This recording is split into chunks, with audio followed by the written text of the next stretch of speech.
Ito, sino-sino ang mga Nangunahan na. Pablo upang Sige na.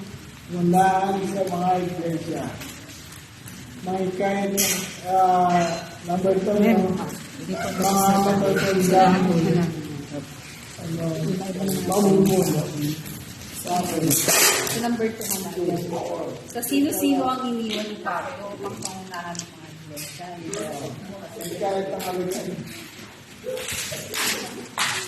Sa akin, sa number 2, ano ang ginawa ni Pablo sa kanyang paglalakbay upang magsimula ng mga iglesia? Ang sagot ko po doon, ang magandang balita ay pinangaral ni na Pablo Amen. at Bernabe sa Derbe at marami silang hikayat na maging alagad. Pagkatapos nagbalik sila sa Listra, Iconio at Antikea ng Pisidia.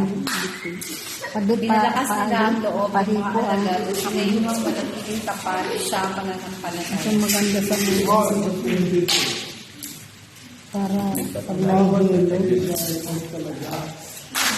Ang talaga ng talaga. Mga iglesia ay talaga ang dami ng mamulo at matapos ang mga iglesia ay nagbibigay nila sa kanyang sila nagtitiwala. Palakpakan po natin ang group 2.